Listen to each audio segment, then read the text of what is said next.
The Atlanta Dream are flopping down the standings, and a lot of talk about a possible flop in that game against the Golden State Valkyries as well. I don't think that was the most important takeaway, but get to that quick because Laeticia, Amihere, and Angel Reese on this play. Looking at this specific angle, it is difficult to spot any impact, yet she recoils quite dramatically. From that vantage point, you would naturally conclude that it was a blatant simulation. My only is anything involving the face and an elbow, I want to be extra careful about calling a flop. I mean, Angel's just turning to get her space there. I don't think there's anything held high. And I doubt there is much there beyond maybe a standard foul, which is what I believe the officials whistled. However, if you examine the alternative replays of the incident, it is. It's hard for me to say for sure there was no contact made. Like if you look at this play here, or that version of it, looks like there could have possibly been grazing contact. Potentially grazing her face. If your face gets grazed, you will naturally recoil. You are also instinctively going to protect yourself. And perhaps, while processing the moment, you might also embellish too.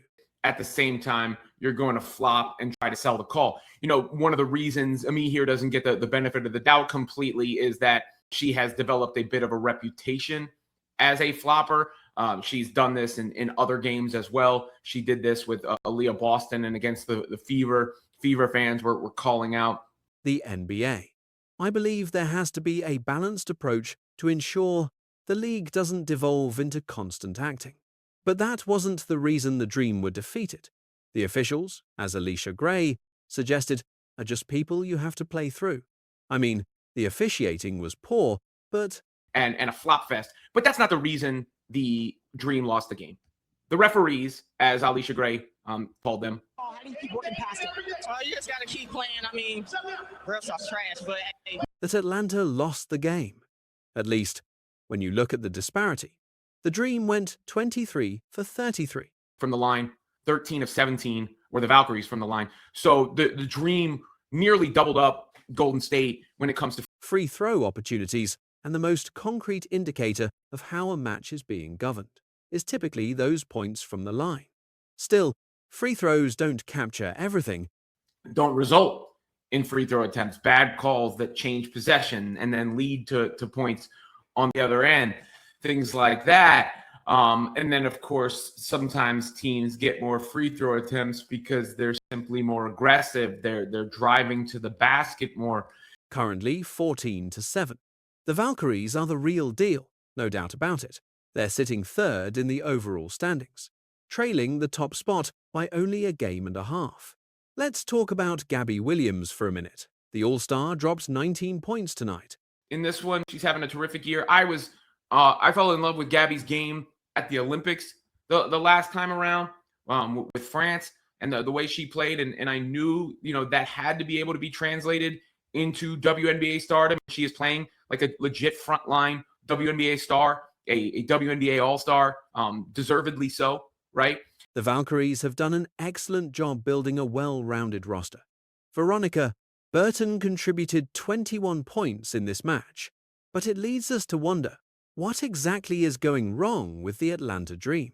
And let's look at the basketball aspect of that Examining for a second. the basketball and side I of think things, there is a bit I of a suspect personnel there's a problem personnel issue in Atlanta, Atlanta when it comes rooted to in roster redundancy. So they shifted moved Borlase into the starting starting lineup rotation for in this one, and outing. she had 0 points, 0 of 3 from the floor in just 10 minutes. Naz Hillmon still got 24 minutes. And managed only 3 points.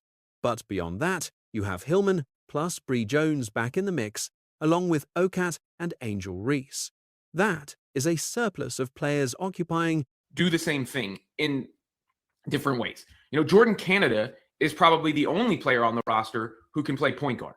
So they don't have any redundancy as far as a facilitator and somebody who can make things happen. And it's not as if Canada's at the top of the league in that regard. Overly dependent on her. Clearly, Alicia Gray and Rhyne Howard are top-tier talents on the perimeter, but their shooting can be inconsistent. That really shifts the game's momentum. I mean, when Howard goes 6 for 1-5 and Gray hits only 5 of 1-7, that performance tells the whole story. That tells the story in a lot of ways too.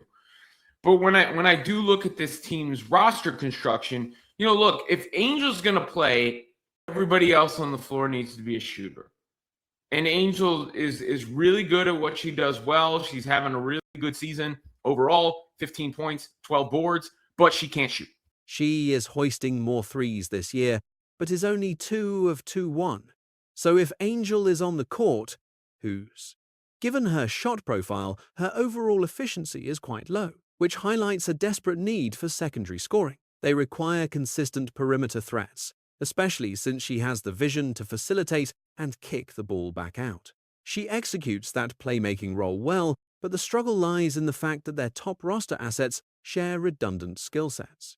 It's not even just that they have, these are some of the better players on the roster. Naz Hillmon can shoot the three ball a little bit better than Angel, but also not a three-point shooter if you look. That overlap creates structural issues on the court, and once Brionna Jones returns, you are effectively inviting that same congestion again. Then you factor in Madina Okot, who has shown promise as a rookie. But also, it's the same sort of deal. So are there enough minutes to go around in that dream front court? And is there enough versatility in that dream front court to not continuously run into these issues? Instead of being forced to lean so heavily on the starting rotation, Atlanta has now dropped 5 straight games. Keep in mind, this slump followed their win against Indiana.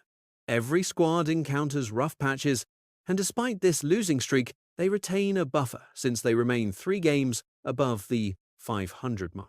But it ain't nothing either. And to me, looking at everything, people will talk about the flop or non-flop or whatever. The officiating, of course, will be a topic of conversation. The Valkyries should be a topic of conversation. They're a really good team. Can this be resolved via the trade market, or is there an alternative strategy? Once Jones is healthy, the situation could actually intensify due to the excessive density of comparable talent in the same spots, forcing coach Karl Smesko to make tough calls regarding which specific system or group of players he intends to lean into.